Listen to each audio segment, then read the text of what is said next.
Hey, we're back at the top again today here, telling you why you should pick Chimchar as your starter Pokemon. To start, I mean, honestly, even though it was a second firefighting starter, it's still pretty cool. You have to be honest. It's quick. It's just this fighting monkey. It's great. Yes, and while it does start as this weak-looking chimp with a fire tail, let me tell you the advantages, because there's a lot of them. Such as how it evolves into its second form of Monferno earlier than the other two do. So already, that's a huge advantage over the other two weak starters. Why would you ever start with them? I mean, even Monferno gets its secondary typing just instantly. The others don't get that, so it's stronger earlier in the game. That's great. Even though it evolves at level 36, it has one of the best offensive types in the game. The fighting type. It's the best type. Sure, I am biased because it is my favorite type, but that doesn't mean anything. But moveset-wise, Chimchar is honestly better. It's a Swiss Army knife. Turtwig can only get what? Ground, grass, rock. Piplup can only get what? Steel, water, ice. My goodness. Infernape, you are amazing. You have fighting, fire, ground, grass, flying, rock, poison, ghost. The list goes on and on and on. It's absolutely incredible. But how does Infernape do against the game? And honestly, it has to be better than the other two. I mean, it's a fire fighting type. That is a fantastic type, but how really, how does it stack up? Well, don't use it against Rourke unless you've already evolved it, and that's not very hard to do because it's level 14, and even though Craniados, his ace, is level 14, if you just grind it up enough, it won't be that big of an issue. It gains the fighting type, which means it will be neutral rather than having it just be absolutely trucked by his rock types. As far as Gardenia goes, I mean, that's easy pickings right there. Maylene is not really that big of a deal for you. Her Lucario should be easier because it is a part steel type, but Metatype might give you some issues, though that's probably overselling what Metatype can do. Crasher Wake is not somebody you want to deal with, so stay absolutely the hell away from him. With Infernape, use like a grass or an electric type Pokemon. More so grass type, especially against Quagsire, because electric types can't touch him.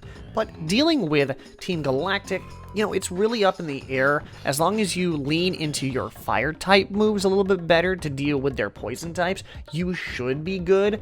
But Jupiter should not really be too much of an issue, especially with their ace being Perugly. Moving on to the second half of the gym leaders, we do have Fantina, which, again, you need to lean into your fire type moves here because you're not going to be able to hit anybody with your fighting type coverage. Drifblim might be a bigger issue because you're actually weak to Drifblim's stabs, so just be careful with that matchup. As far as Byron and Candace go, you literally hit them with both stabs, so they're just going to be turned into ash, so feel free to just fire away. Volkner is more of, you know, the middle ground matchup. If he still has his Ambipom, that's a good matchup for you, but the others, especially with Octillery, just, you know, you might have a better matchup to use at that moment.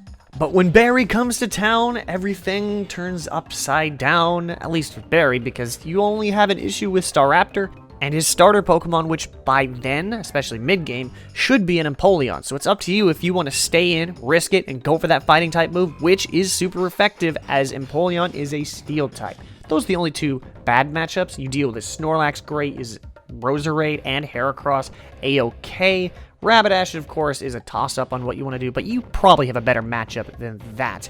But when we get into the endgame, we unveil a big problem, because if this is truly the faithful remake that it's set out to be, we might have a problem. Because I remember back in the day when me and my friend would play Pokemon Diamond and Pearl just randomly, a lot of these Pokemon had Earthquake for just no apparent reason, and we didn't know why. So while Aaron is a great matchup, that's about the best you can do, which is kind of a problem. Because, I mean, Fire type with Flint, Flint, that's just, again, a neutral matchup, but Bertha and Lucian really give you a run for your money. And even then, again, Flint has a lot of Pokemon that know Earthquake for some dumb reason, so it's just so mind-blowing and confusing that somehow they ruined the Pokedex by having no fire types, so then Flint had to have Steelix and Lopunny and Drifloon. It just does not make any sense, so be very aware of outside the matchup against Aaron,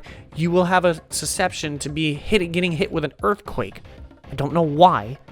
And of course, as for Cynthia, this is probably the worst starter to use because you kind of get wasted with Spiritomb. Unless, of course, you go for your fire attacks, but you probably have a better matchup there. Don't leave it in against Gastrodon, Milotic, Garchomp. You really will have your best matchups against Roserade and Lucario, and just leave it at that. Leave it with another member of your team. Otherwise, you're going to have to clean up your Infernape's remains off the floor of the Elite Four, and then, you know, they're going to have to get you a bag for it. And no. Just, this is why you have a team to use. Please support your starter Pokemon. That is all I ask. But in reality, Infernape is a great Pokemon in its strongest suits. It's very hit or miss everywhere else.